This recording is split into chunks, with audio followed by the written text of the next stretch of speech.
पठाओ, total, इनड्राइभ जस्तो ride sharing एपले कसरी काम गर्छ त?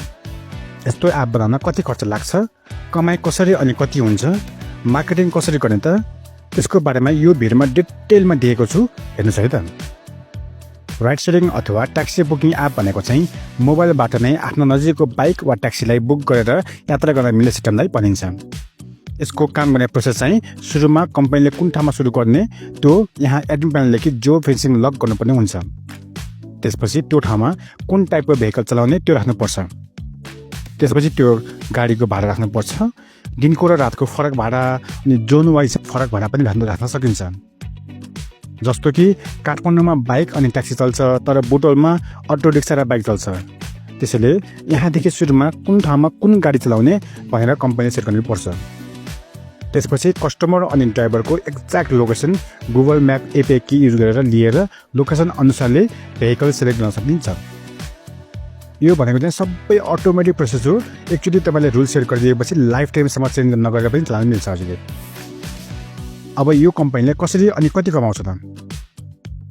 यसमा कमाउने तरिका चाहिँ हल्का लिमिटेड हुन्छ, तर चल्न लाग्यो भने चाहिँ लास्टै धेरै हुन्छ है। फेरि पहिलो भनेको त कमिसन भइहाल्यो। नर्मली एउटा कुनै राइड कस्टमर र ड्राइभर बिच कम्प्लिट भयो भने जति भाडा उठ्छ त्यो बापतको कमिसन ड्राइभरले तपाईँलाई पे गर्नुपर्ने हुन्छ। यदि दिनमा 1000 राइड मात्र भयो अनि एक राइडबाट 20 रुपियाँ जति मात्र कमिसन उठ्यो भने पनि दिनमा लगभग 15 देखि 20 हजारसम्म तपाईँको कमाइसमा मिनिमम हुन्छ। तर त्यसको लागि विज्ञापन गर्नु पर्यो है।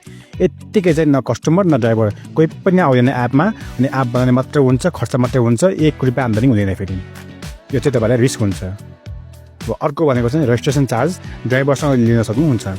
अनि ड्राइभरले कुनै रुल तोड्यो भने ड्राइभरलाई फाइन तिरेर पनि तपाईँले चाहिँ अर्को एउटा आम्दानी पनि गर्न सक्नुहुन्छ। अब अर्को रह्यो कुरा खर्चको, कति पैसा लाग्छ त? यसमा 2 किसिमको खर्च हुन्छ। एउटा एप बनाउने खर्च अनि अर्को एप चलाउने खर्च। यस्तो किसिमको एप बनाउँदा नर्मल्ली अरू आइटी कम्पनीहरूले 8 देखि 10 लाख रुपियाँसम्म चार्ज लिन्छन्। यदि हामीसँग अर्थात् केसीटेकसँग बनाउनु भयो भने चाहिँ लगभग 1 लाख रुपियाँमा कस्टमर अनि ड्राइभरको Android app, domain, server, website अनि एडमिन प्यानल र 3 महिनाको लागि गुगल म्याप एपी फ्रीमा पाउनुहुन्छ। हामीसँग यसको लागि रेडिमेड सिस्टम भएकोले गर्दा काम सुरु गरेको 10 देखि 15 दिनभित्रमा वेबसाइट अनि एप रेडी भएर तपाईँले काम सुरु गर्न मिल्छ।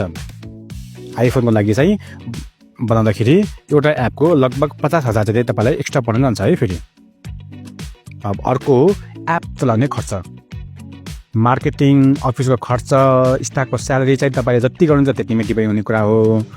राइड सेयरिङ एपमा सबैभन्दा ठुलो खर्च भनेको चाहिँ गुगल म्याप एपीको खर्च हो। यो चाहिँ म्यापमा लाग्ने खर्चको इस्टिमेट हो। तपाईँले एकचोटि राम्रोसँग हेर्नुहोस् है, भिडियो पज गरेर हेर्न सक्नुहुन्छ। त्यही पनि 3 महिनासम्म तपाईँलाई हामीले अनलिमिटेड म्याप एपी दिन्छौँ है। त्यो भयो भने तपाईँलाई बिजनेस सेटअप गर्ने बेलासम्म एक्स्ट्रा खर्च केही पनि हुँदैन। यदि तपाईँले राइड सेयरिङ एपको बिजनेस सुरु गर्न चाहनुहुन्छ भने चाहिँ हामीलाई 9814581248मा वाट्सएपमा मेसेज गर्न सक्नुहुन्छ।